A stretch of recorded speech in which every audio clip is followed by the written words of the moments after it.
Try and stop me!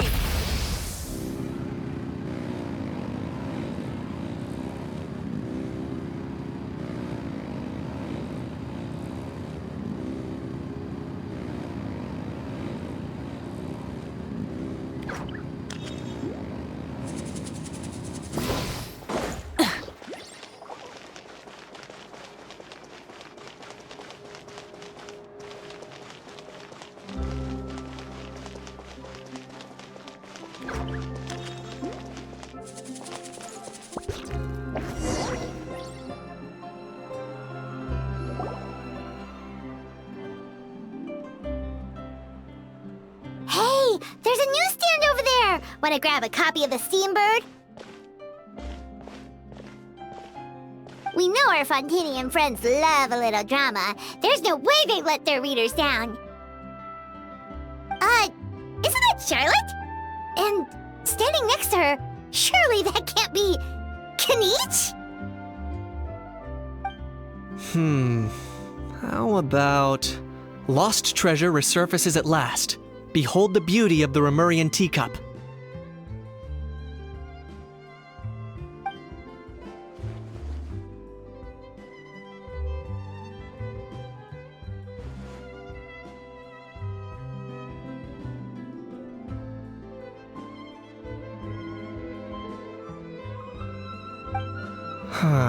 Pretty shocking.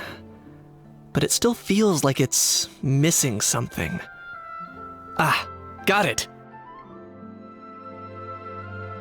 Udex gravely wounded in shocking stabbing. Set to miss cross-border smuggling trial.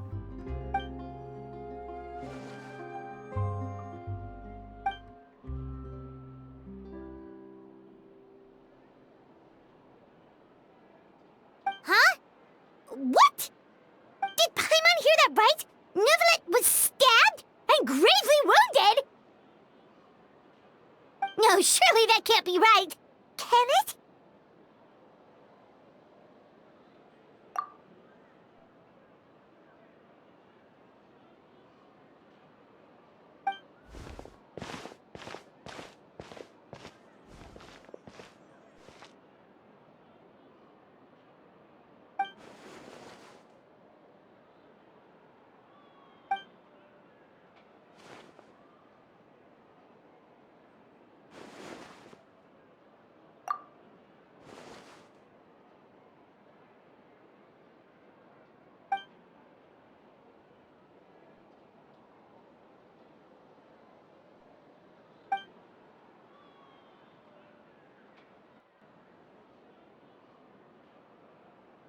Hey there, you two. Fancy running into you here.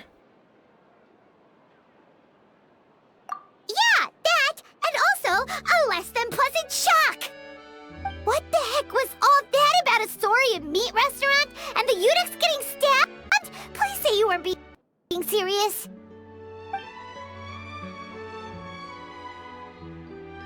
Trading tabloid headlines? Yeah.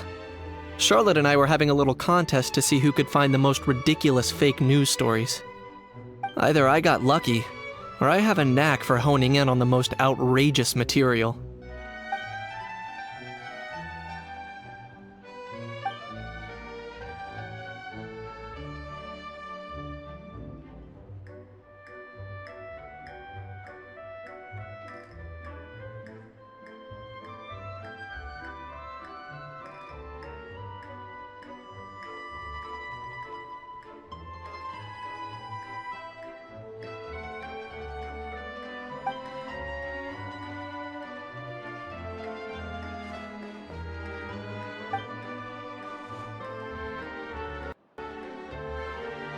If I had to quantify it, I'd say about 1% of what they write is the truth.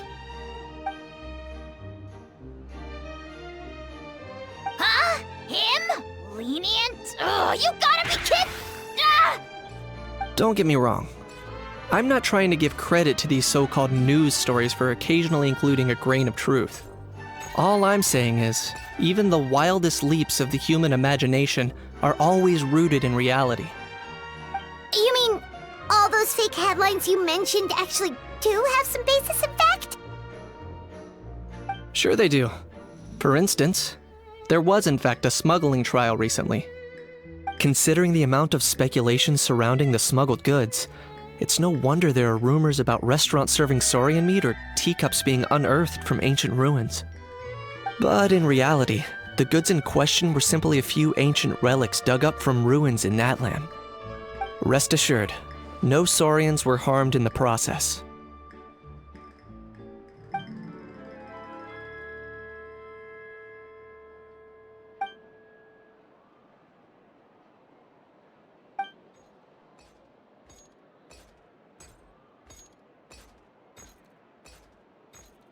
Oh, okay!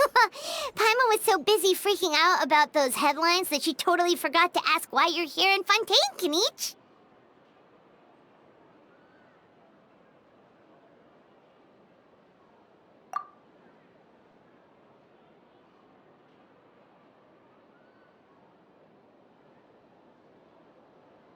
It was a pretty open and shut case, and my testimony in court was clear enough.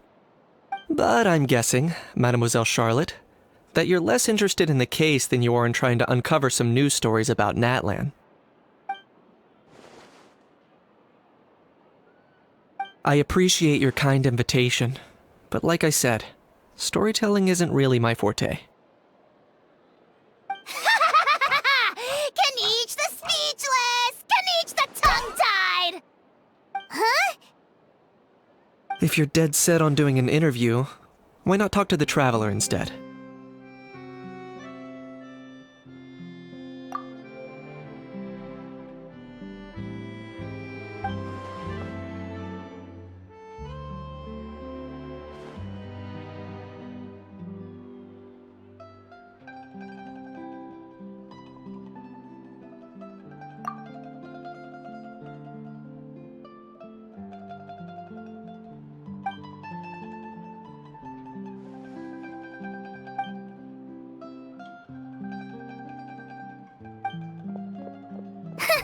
Charlotte never stops, does she? Anyway, Paimon just has to ask. That how thing that popped out before, or was it a how? It kind of looked like a how, but at the same time... Oh, that thing. Yeah, that was a how. Huh? What's up with him? Like, he's still noisy, but he's way quieter than before. It's like he's trying to hide or something. Could be. Not acclimatizing? Aw, poor Almighty Dragon Lord is not feeling well. Too bad he can't come out to argue back. What do you mean? There's nothing physically wrong with him. It actually has to do with a strange law we learned about after arriving in Fontaine. Apparently, it's forbidden to release flying objects within Fontaine city limits during the first 3 days of each month. Paimon sure does! Paimon's been down this road before. There's an easy solution. As long as Kenichi holds onto a how's tail, he'll be considered an Almighty Dragon Lord balloon, not a flying Almighty Dragon Lord. Not gonna lie, I was considering that. But a how wasn't too thrilled with the idea of huffing and puffing away in the form of a mini helium balloon. That said, it's pretty annoying how he keeps randomly popping up all of a sudden. Anyway, this morning I saw a notice outside the Palais Mermonia about an event that's set to take place outside the city soon. Something to do with filmmaking. I hear that's all the rage here. I was planning to stay here and do some exploring for a few extra days anyway, so I think I'll go check it out. It'll be a good chance to let that noisy helium balloon out. He might even learn a thing or two. If you're free, why don't you come along?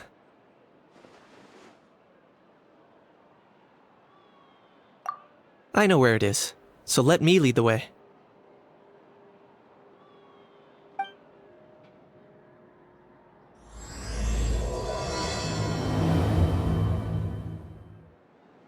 Investing too much emotion puts you at risk of doing something irrational.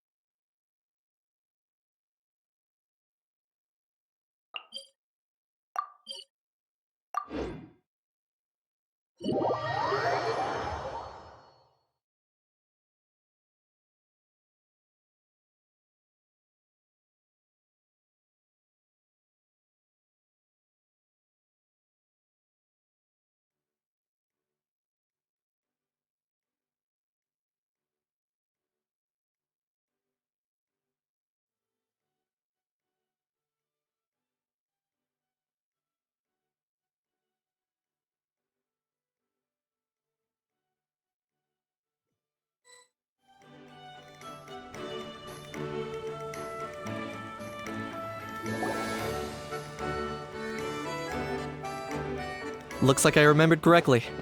Here we are. Wow, this is awesome! Hard to believe it was just an empty beach before. Yeah, it was still completely deserted only a few days ago when I passed by on my way to testify at the Opera House. There must be some efficient workers in Fontaine. Quite impressive. A few days? One night was all it took. Rap-a-tap-tap, ta-da! But is this all it takes to blow people away? Oh, no. Given my past experience, I can't let myself get carried away. Wow, I can't believe you actually remember me. It's me, Lapine Pauline. That's right, the unlucky one. Of course! How else would we have managed to build Fantasyland in a single night?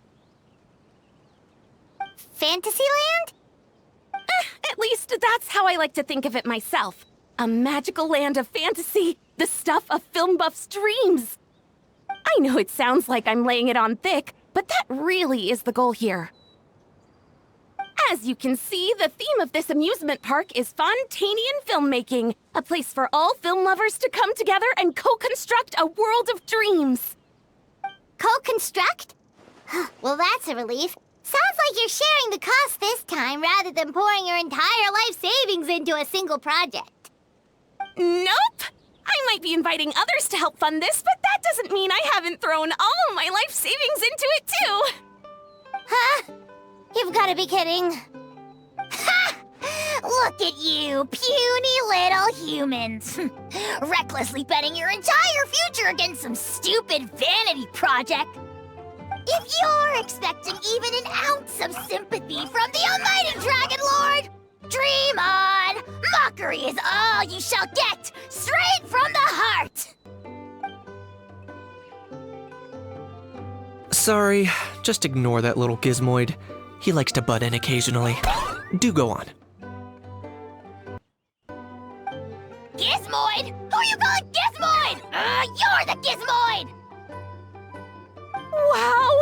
That's quite a nifty mecha you've got yourself there. Is it some sort of smart personal assistant? You ought to let Miss Charlotte see your cool gadget. Oh, who knows? Maybe you could even look into mass production! Mass production? Ugh, insolent, vulgar, and disrespectful! I, the almighty Dragon Lord, am one of a kind! There has never been another like me, nor will there ever be! And another thing, smart is the understatement of the century! I shall have you know that I am Kahulahau, forebear of ancient wisdom! I lived for eons long before any of you were born! What? Heavens above! I beg your pardon, forebear of ancient wisdom. Please, I meant no offense. Idiot meets idiot. What's all the fuss? Making some new friends, are we?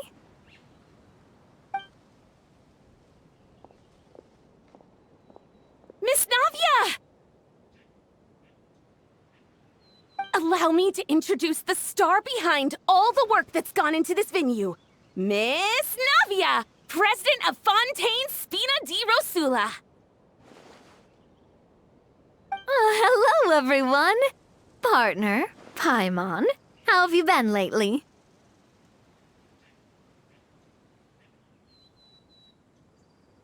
Hello there. I'm Kanich. What about me? What about me? My useless servant can't even give me a proper introduction. You think someone yelling their name out in the middle of a public street really needs an introduction? He's not wrong. I caught yours just now, in fact.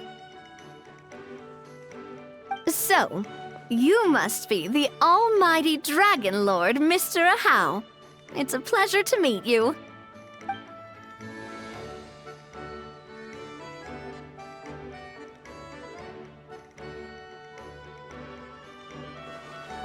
Oh, see that? That's what I call proper manners. Well, it's not every day you meet a well-mannered human. Navia, was it? Excellent. You may address the almighty Dragon Lord by his name. Navia, don't you think the title Almighty Dragon Lord is a bit silly? It's no big deal. All little animals do that, don't they? I mean, try to puff themselves up to look more impressive. Anyway, it's all thanks to Miss Navia and the Spina di Rosula that Fantasyland's gotten up and running in the space of a single night. Honestly, thank heavens! After all that paperwork and endless waiting, the event and venue finally got the green light. I couldn't wait a moment longer. The second the approval came through, I reached out to President Navia, hoping she could lend a hand. After all, who else but the Spina di Rosula would indulge such impulsive demands?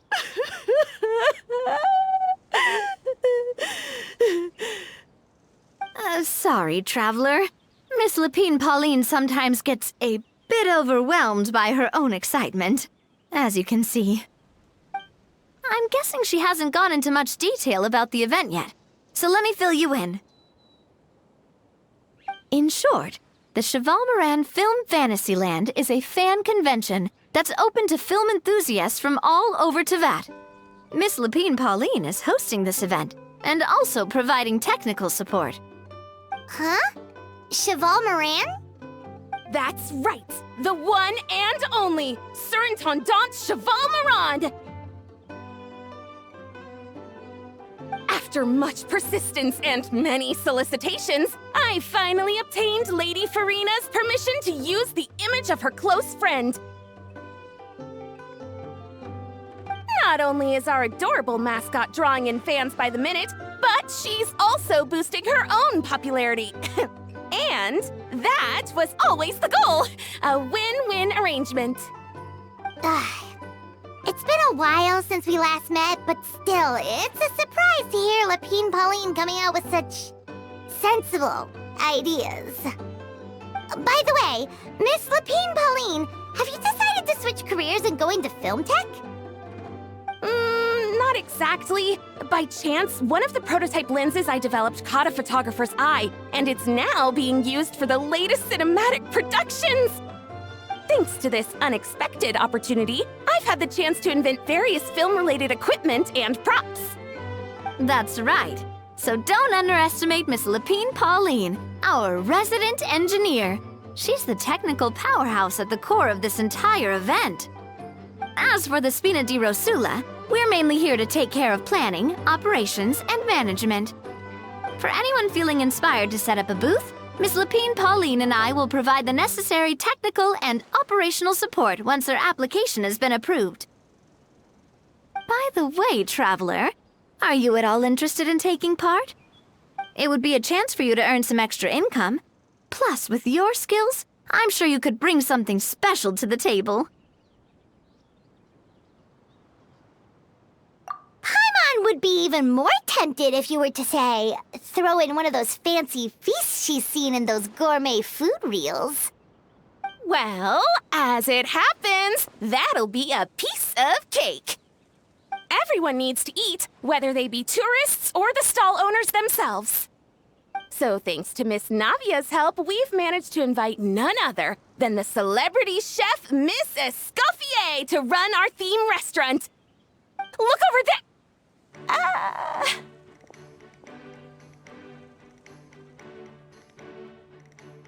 You!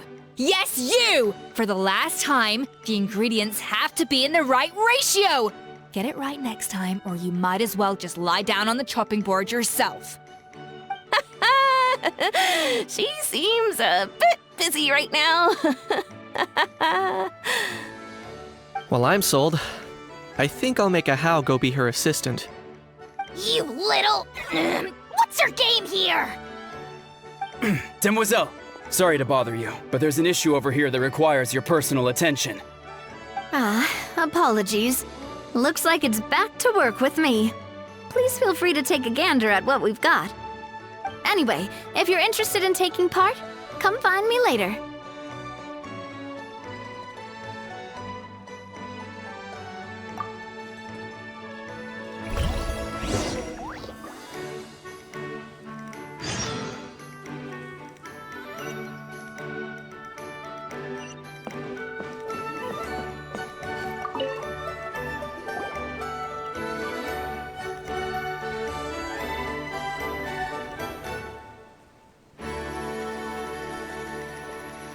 Traveler, it's you! Ready to join the Cheval Moran Film Fantasyland crew? It's time, dear partner and Paimon, for us to turn our attention to the Cheval Moran Film Fantasyland. As I mentioned, the park was started up by enthusiasts who brought in the Spina di Rosula to handle the planning, construction, and operations. Of course, enthusiasts aren't typically all-around experts. They usually stick to designing the event booths. We, for our part, handle long-term operations and develop standardized strategy guides for the different activities. Long-term operations? Strategy? It all sounds so complicated. We spend most of our time adventuring, and we barely have any experience running a stall. Do you think we can handle this?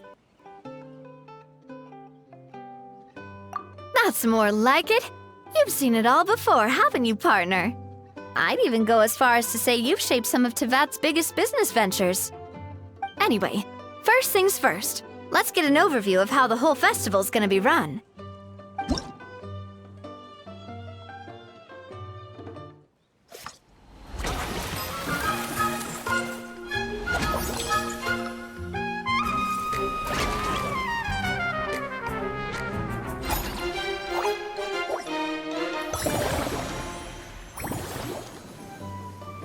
As you can see, our Fantasyland's a bit like a sugar-free macaron right now.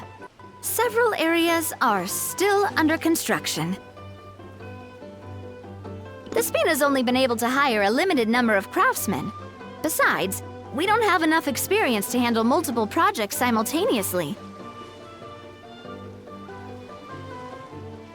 That's why I chose to adopt a time slot-based planning method, so we can focus on specific tasks during each designated period. Upgrading facilities, expanding the venue, hiring staff. All of this requires funds and time slots to accomplish.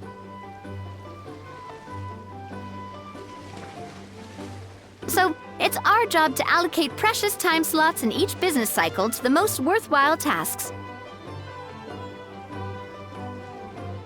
As we attract more guests and earn money to add to our funds, we'll also be able to work more efficiently, which will allow us to divide each cycle into finer time slots, which will let us get more done. So we'll be limited in the decisions we can make and tasks we can focus on within each time period. Which means we have to use our limited actions and Mora to earn even more Mora. Kinda like playing chess or cards then. Cooking up a strategy in advance is gonna be key. Paimon thinks she just about gets it. How do you feel about it, Traveler? Yep, come on, we can do this! You mentioned standardized strategy guides just now. Does that mean there are non-standard ways to take part too? Of course. Film and entertainment mean different things to different people. And there's gonna be a wide range of exciting activities for people to try out. If we're not careful, some visitors might wander off and end up getting in trouble. And others might pick up dangerous props by mistake. To avoid confusion, we need to create a standardized strategy guide for each activity. Just think of it like a walkthrough. Wow, if we're the first ones to test out the activities, who knows what surprises there could be waiting for us? But if we hit a tough spot, we'll just have to rely on our skills to carry us through. Hopefully it goes without saying that I'd never put you in danger, partner.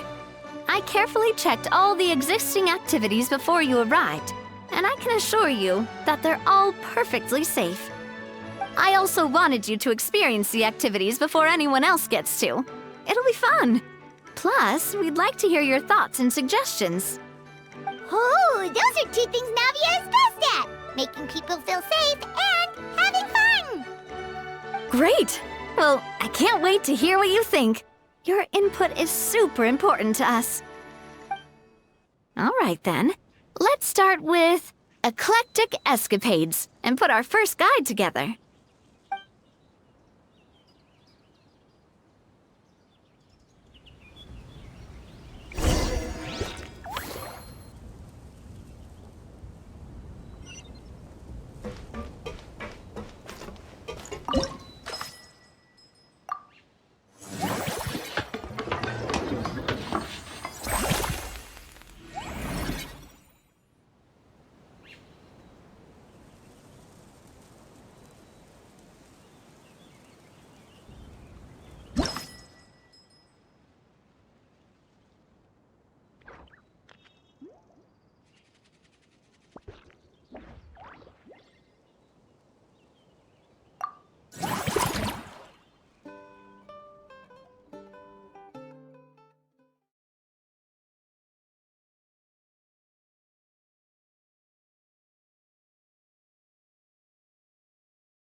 Both of you seem even more excited than before.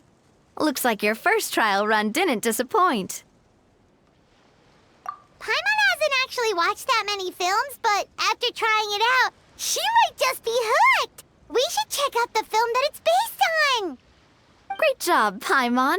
That's exactly what our enthusiast friends were hoping you'd say. They'd be beyond delighted to hear that visitors are curious about the films that inspired these attractions.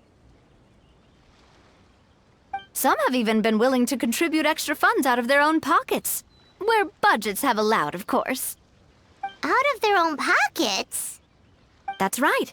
While the Spina di Rosula covers the cost of basic booth materials and rental fees, many fans have personally funded promotional materials and related merchandise. The cost of the booth itself isn't their main expense. Some of them have already started designing spin-off products inspired by film characters.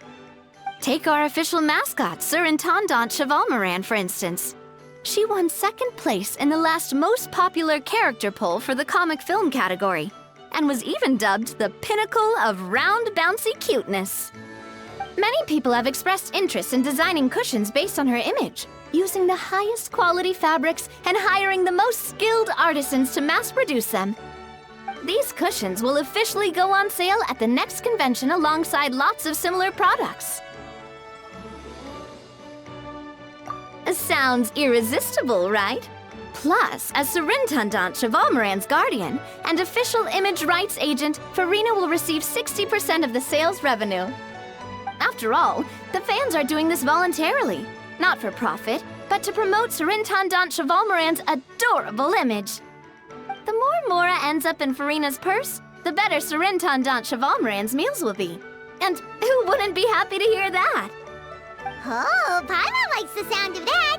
Everyone working hard for something they all love without worrying about profit. Still, we can't just ignore Mora completely. Whether it's fan creations or official commercial projects, some level of financial balance is still necessary. The same logic applies to the Chevalmoran film Fantasyland taken as a whole. Once we finish the standardized strategy guides, our attractions can officially be open to the public. But we can't take personal charge of the ticketing process. There's plenty of work to do at the various booths, and the park itself is a work in progress. We'll need to assign dedicated employees to maintain and manage each attraction. There's a recruitment section on the park's bulletin board. We've received many applications, and each candidate has their strengths. Our job is to match the best candidates to each attraction based on their overall performance. Once assigned, the staff will keep the attractions running, ensuring a continuous revenue stream. Wait, so we've suddenly gone from being playtesters to heads of human resources? That's definitely a first for us. Just don't hold everyone up to your own standards, okay? You can't expect everyone else to be as capable as you. All right, time to review some resumes. Fingers crossed we'll get some exceptional candidates.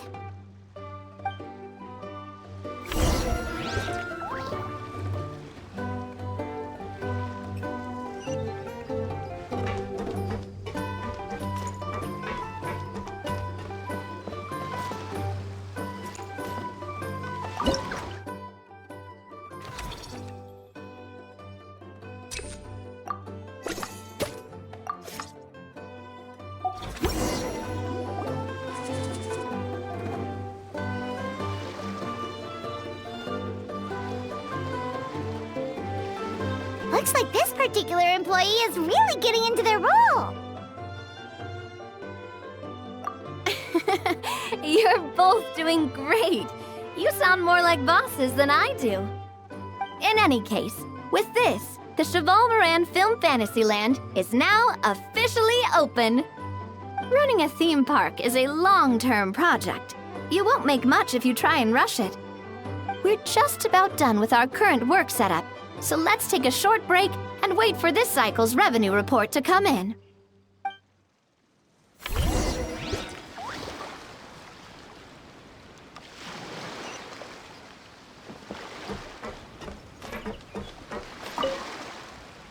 Well, this cycle cycle of operation sure got us off to a good start. On to the next one.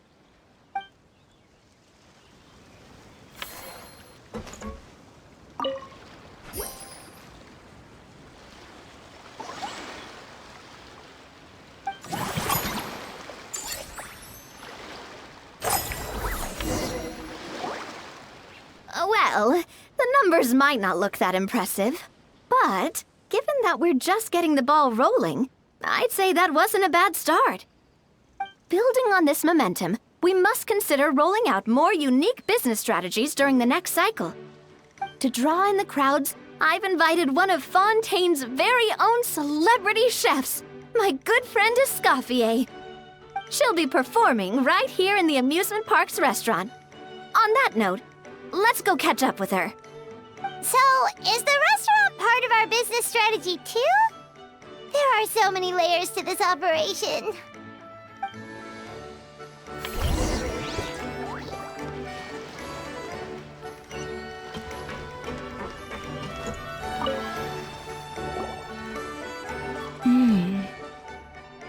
The restaurant is up to standard, and the waterside location will make for a unique dining experience.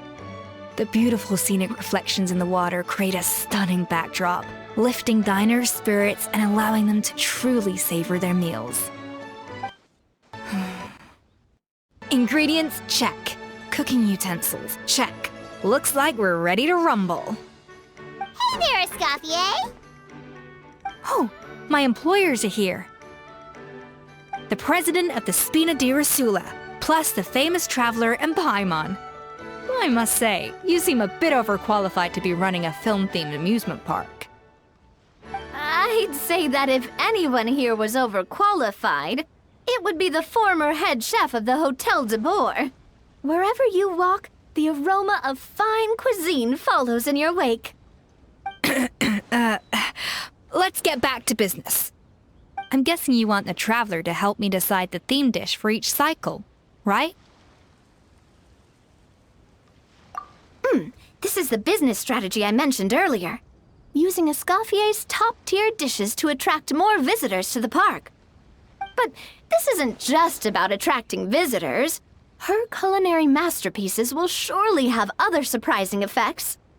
Just imagine, Paimon, if all you needed was a single ticket to enjoy all the attractions and taste all the legendary food. Wouldn't you be tempted? Then Paimon come every single day! Now, here's the twist. To get the most out of this strategy, the menu can't be made public. Based on research by a certain food branding consultant, many restaurants have started offering a special chef surprise dish. So give me some inspiration every few business cycles, and I'll decide on our next theme dish. Now then, give me your hand.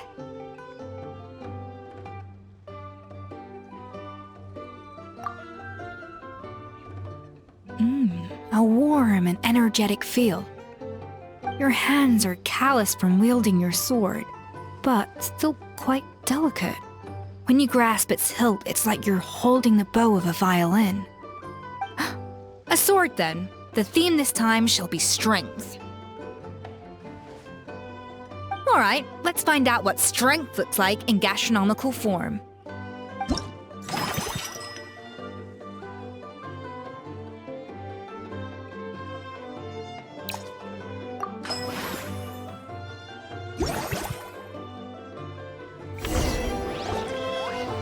I've refined the sauce for these barbecue ribs. It's a richer flavor than the classic version, but not at all greasy.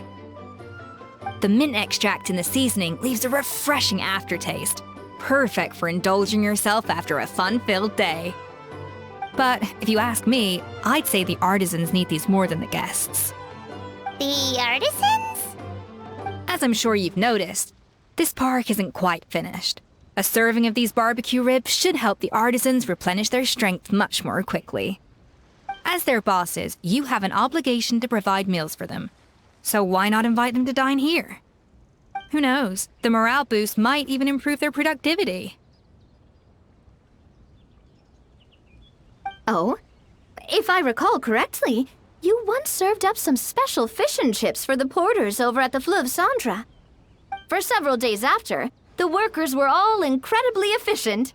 They'd finish 8 hours of work in just 5. And then, because they clocked out early, they'd come back completely refreshed the next day. Then there's no time to lose. Go invite the artisans over while these ribs are still hot. I'll prepare some side dishes and desserts too. That's a great idea! You really live up to your reputation, Escoffier! Looks like these themed dishes are gonna make a huge difference after all. We'll have to make sure we check in with you regularly. The artisans are pumped and ready to roll thanks to that themed dish. And perfect timing, too. Let's take this chance to take the facilities of our eclectic escapades to the next level.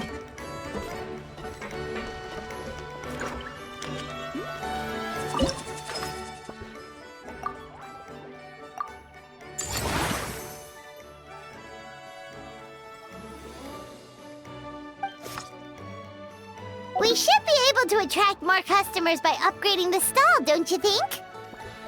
That's right. Based on my business experience with the Spina di Rosula, I've quantified the service value to help you intuitively understand how satisfied customers are with each stall. An attraction will reach its ideal revenue only when its service value meets customer expectations. As we improve and expand our facilities, expectations will also increase accordingly. When that happens, we can deploy more capable employees, or invest funds in training to enhance our employees' skills.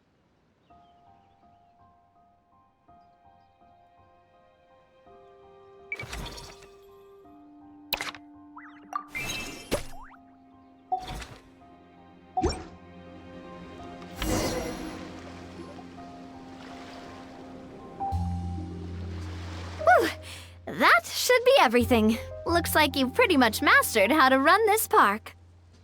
Huh? Have we really? Thinking about it, we have learned quite a lot, haven't we? Oh, not at all. I wouldn't say I taught you much. Your intuition's been guiding the way mostly. I imagine long-term operations sounded like a scary prospect the first time I mentioned it, huh? But don't let that scare you. Just break things down into smaller steps and tackle them one at a time. Even if you're not a genius or naturally gifted, you'll get it done in the end. Whoa, seeing her own progress has really got Paimon fired up! Actually, she's gonna jot your words of encouragement right down. From here on out, we'll be running the Cheval Moran Film Fantasyland together. Let's make it a big success!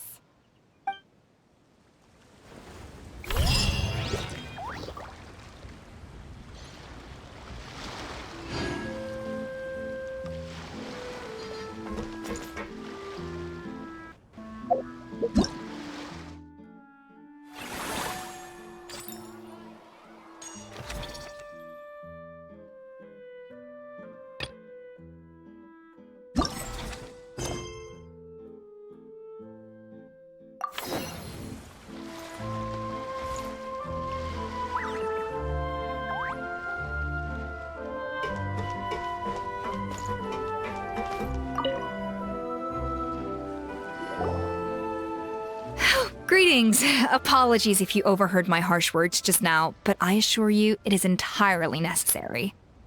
The sheer lack of standards here will be the death of me. Do you have any idea of the kind of customers I'm gonna get with how lax things are at the moment? The ones that leave their guns behind by accident, and then come back to collect them later bringing ammunition with them. Yeah, that's the kind of customer you wouldn't forget in a hurry. Oh. Wait, has that happened before?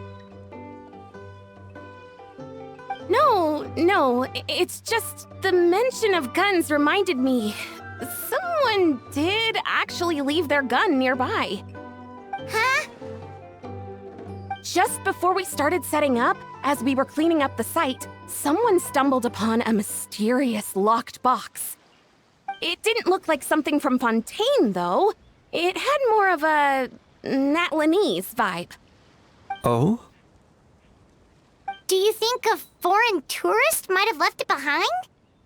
That's what I assumed at first. But the box was buried beneath a pile of wooden planks, rocks, and whatnot, so it seemed like someone deliberately hid it there. But I didn't see much point in speculating, so the best thing I could think of was to hand it over to the authorities. I trekked all the way over to the Palais Mermonia just to hand it in. Ugh, it was exhausting. What did the authorities make of it? Oh, they made a mountain out of a molehill. As usual. Before even addressing the question of what was actually inside the box, they had several heated discussions about whose responsibility it was to write the lost and found notice.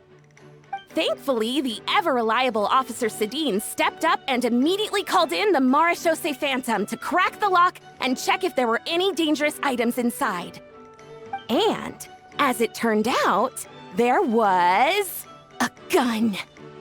Wow, that's a dangerous item, all right. Mind if I ask what kind of gun it was? Oh yeah, Mr. Kanich, you're from Natlan, aren't you? Do you know a lot about guns? You could say it comes with the job. I have an interest in weaponry and the like. Ugh, such a spoiled brat. What, are the toys I gave you not good enough for you anymore? Yep, got sick of those long ago. Ugh, you little... How dare you turn your nose up at my gifts? Why Time for a timeout, old-timer. Sorry, where were we? Oh yeah, do you recall what the gun looked like? It's a bit hard to describe. If you ask me, it didn't even really look like a gun.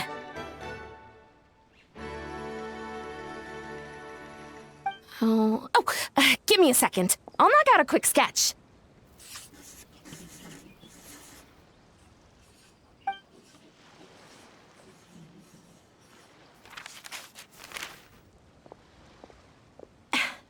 Something like this.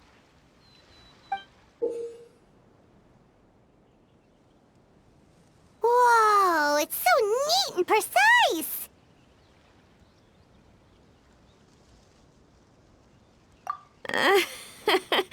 It's nothing. Sorry. Is something wrong with my drawing? I know it doesn't really look like a gun, but I assure you, this is exactly what it looked like. And it certainly could shoot as well, too. I confirmed that with the officer from the Marechaussee Phantom. No, quite the opposite. The features are very accurate, and it is definitely from Natlan. Please, don't mind me. I'm just taking a moment to admire it.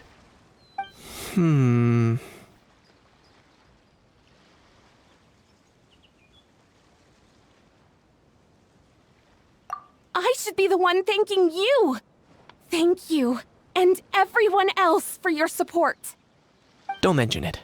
Besides, we haven't really done anything. Not at all! The buzz and excitement you guys bring is exactly what this event needs. Oh dear, I'm starting to feel a bit guilty watching everyone else toil away. Guess it's about time I got back to work too. But just before I go, one last thing. Traveler, it's wonderful to see you. Here's to a successful collaboration.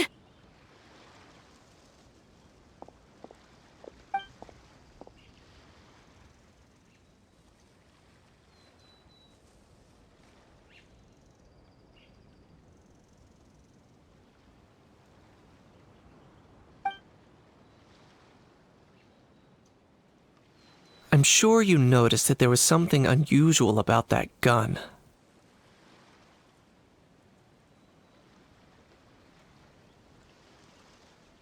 Correct.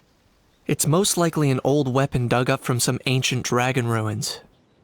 Based on my experience, it might be more accurate to refer to it as a hand cannon. But in Fontaine terms, it's not wrong to call it a gun. Given why I came here, Don't you think it's curious that an ancient dragon relic of unknown origin would turn up like this, out of the blue? I suspect this gun might have something to do with that smuggling case. It might have slipped through the cracks. Time is of the essence, so I'd like to head over to the Palais Mermonia to verify my suspicions. Perfect. Then we can head out right away. Or, if you want to catch up with your friends first, I can wait.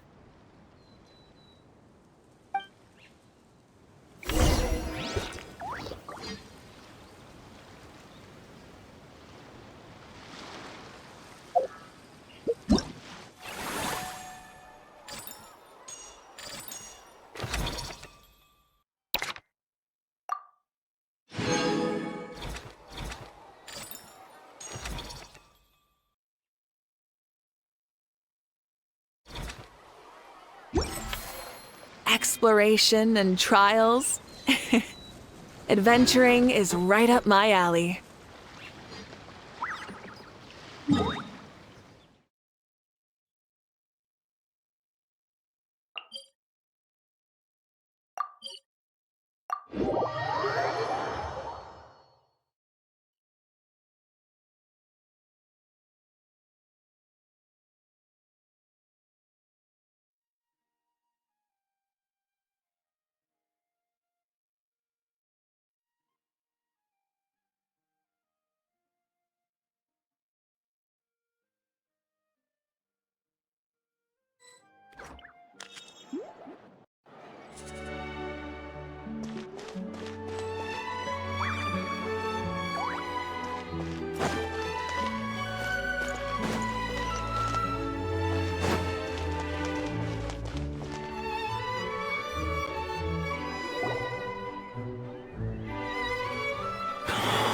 Oh, man.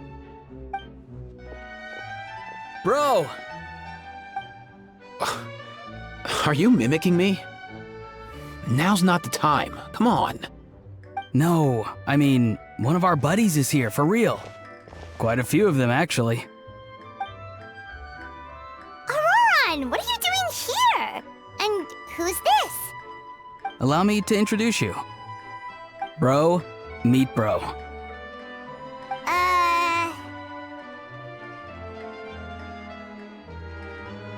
A bro who heals other bros. Ah, that bro. Nice to meet you, bro. You guys.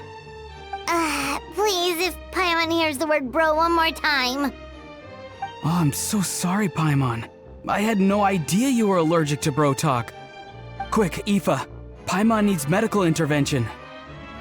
Seriously, bro? I mean, dude, sometimes I honestly can't tell if you're being serious or just messing around. And Kanich, come on, brother. We've known each other for how long now, and even you won't let me off the hook?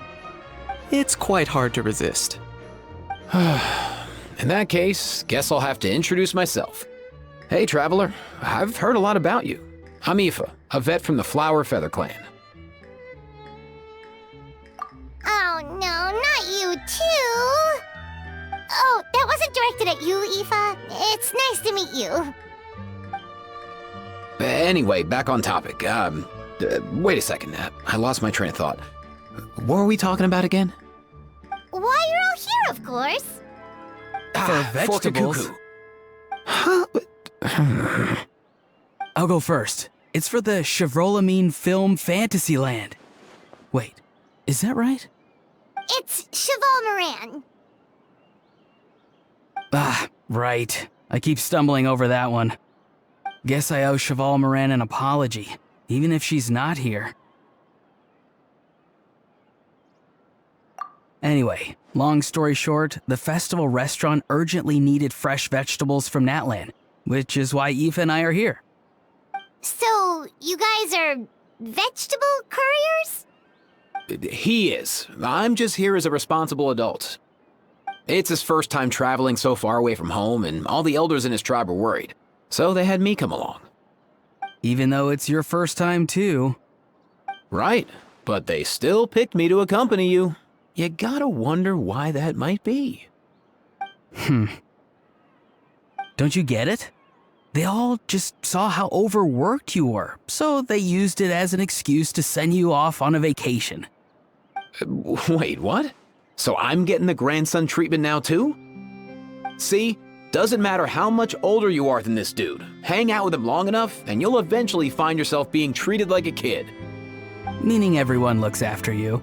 What's so bad about that? In theory, nothing at all. In that case, guess I better start over. Hi guys, my name's Aoife, and I just turned 5.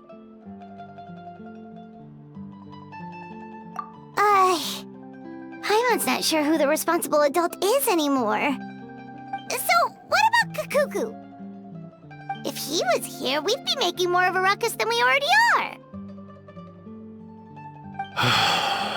That's exactly what's got me worried. Aoife, there's nothing to worry about. You're a big boy.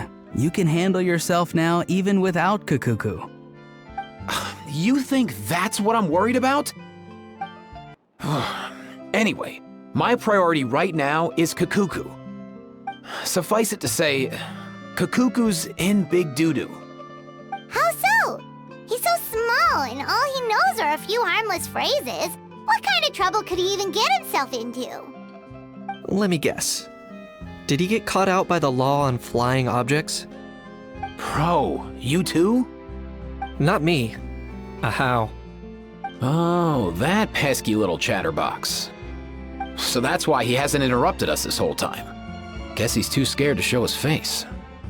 That, plus he's already spouted enough nonsense for one day. So I've put him on mute until tomorrow. Nice one. If I was even half as decisive as you are, I would have kept a closer hold on Kakuku so he didn't get a chance to go flying off. Oh no, bro. Or rather, did Kakuku get caught by the guards for flying around? If they had managed that, we'd at least be able to track him down. But when the guards started chasing him, Kakuku flew into that building next door. I wouldn't be surprised if there was a high-stakes pursuit going down in there as we speak. Just like one of those cool crime movies. Which building? That one? Yup, that's the one. Kakuku sure has a good eye for a getaway. It's the tallest building around. I may be able to fly up pretty high, but checking every last window would still take quite a while. As for Aoife, well, let's just say he's not flying anywhere without a Saurian. Sorry about that. Not like it's my fault, though. You don't have to apologize on my behalf. Wait a sec. What's this got to do with how high you can fly? Kakuku's got himself into a real mess here, like a panicked animal running straight into a trap. It's pretty worrying. I'm starting to picture him flapping through a barrage of gunfire while important documents are flying about left, right, and center. Heck yeah! If anyone can pull it off, it's Kakuku. He's always been such an awesome Saurus. I believe in him.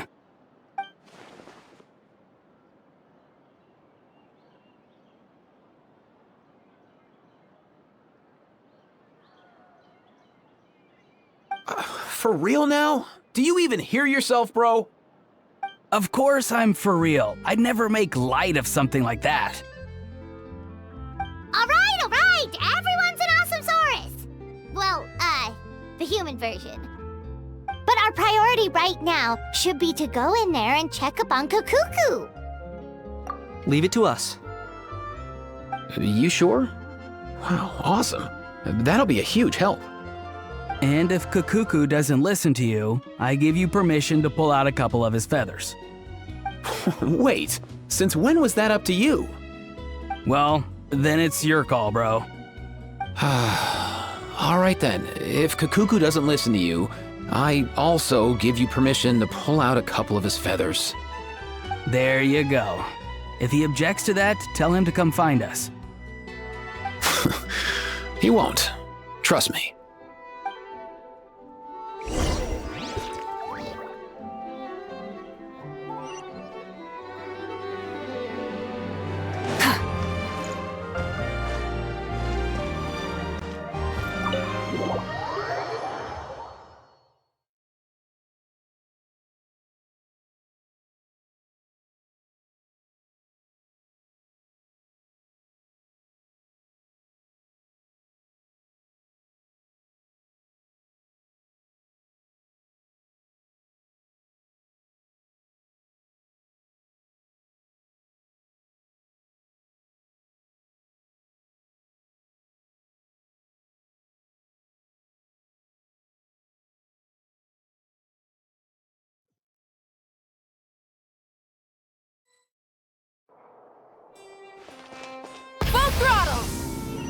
Nothing new there? What's all that commotion? Are they arguing in there?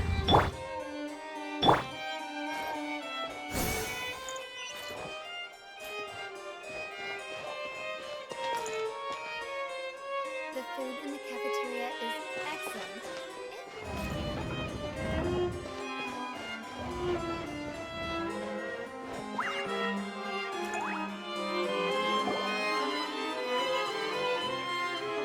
No way, bro!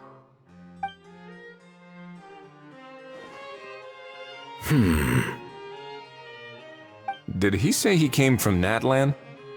No. Get out of here! I can understand his words, just not what they mean.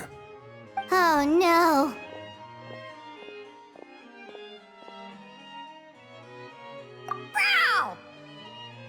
Bro! He keeps repeating the same things over and over again. Oh, you know one another.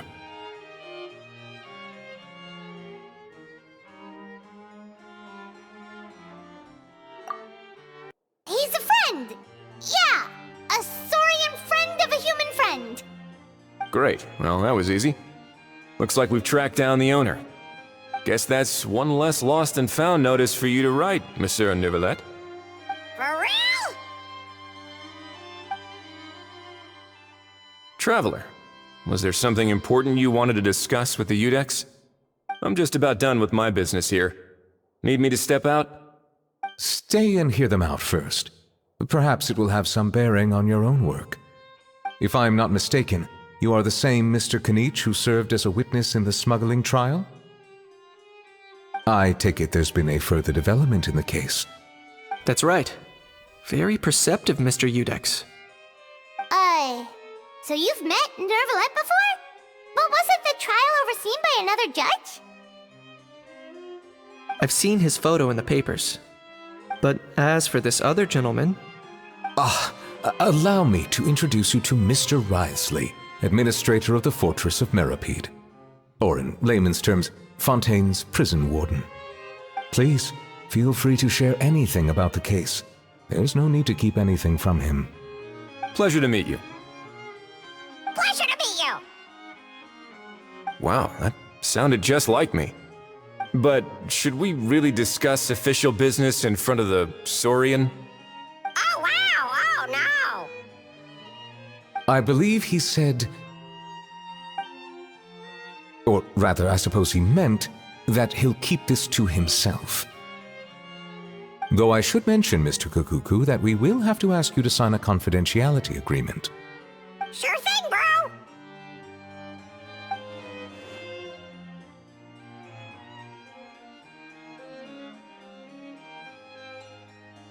Let us return to the matter at hand. Mr. Kanich, was there something else you wanted to discuss relating to the case? Yes. Let me fill you in.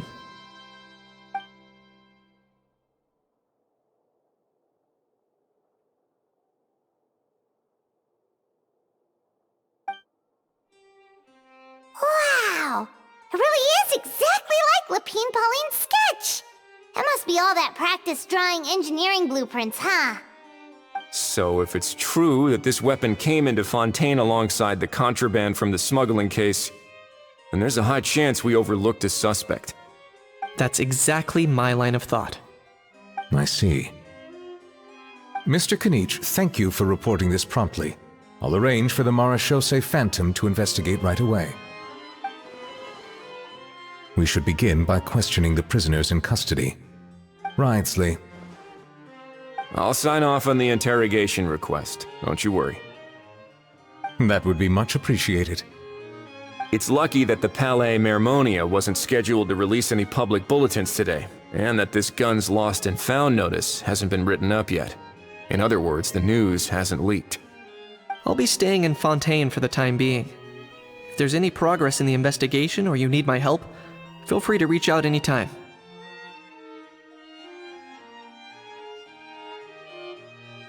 Yep, we were just about to go help out with Lapine Pauline's convention. If there's any news, we'll keep you all posted. Marvelous. Thank you all. Well then, all that's left is to...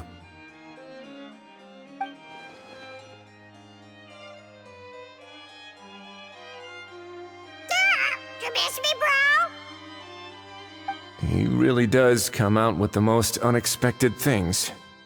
Who did he learn it all from? Huh. Well, it's pretty extraordinary. Anyway, according to due process, we must first determine whether Mr. Kakuku qualifies as a flying object. And, following on from our conversation just now, he also needs to sign a confidentiality agreement. Drafting said agreement may take some time. Looks like you'll be staying with us for a while then, Kakuku. Excited?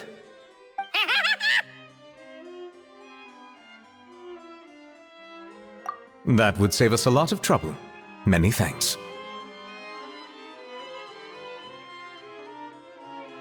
All right then, we'd better get going. No need to see us off.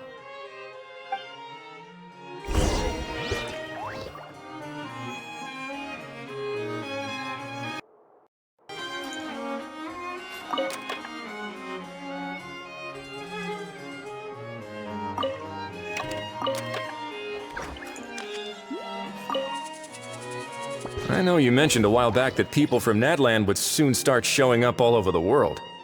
But I hadn't expected anything like this. It seems no matter where they come from, all dragons are inquisitive by nature. You can say that again, bro!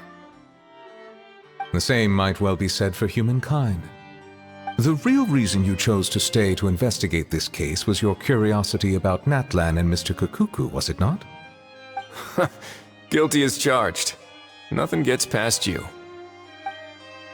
So, how about we take this opportunity to chat a little more? We've got the world's best translator on hand, after all.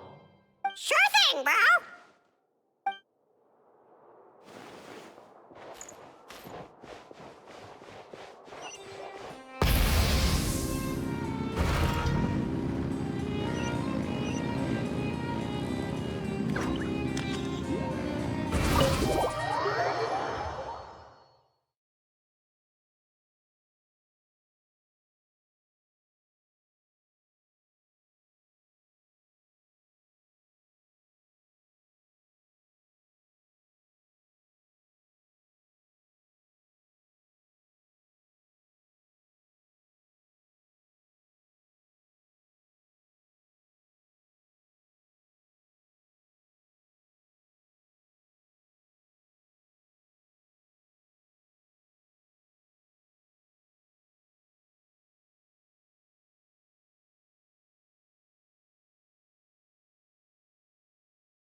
What's the situation? How bad is it?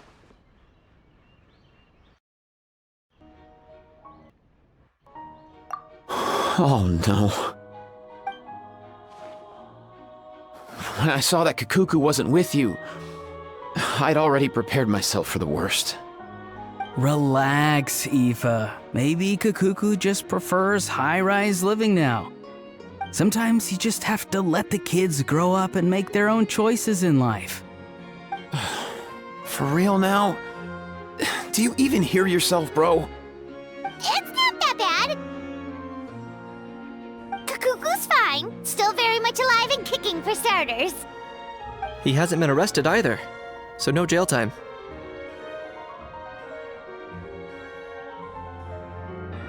See? You're not exactly reassuring me here. As for the bad news, well, it's really not that bad. Kakuku accidentally overheard some top secret stuff, so he has to stay at the Palais Mermonia for a while to sign a confidentiality agreement. But there's no need to worry. The person in charge of looking after Kakuku is super nice, so he'll be absolutely fine. All right. That doesn't sound too bad after all. Wow, hearing that's put my mind to rest. But Based on my understanding of how things work here, the ban on flying objects should be over by the time Kakuku actually gets out. What a shame. Oh well, I guess we'll just have to go have some fun without him. You don't look disappointed in the slightest. Anyway, Auroron and I will be staying in guest rooms upstairs at the Hotel de Boer for the time being. Feel free to drop by if you need us.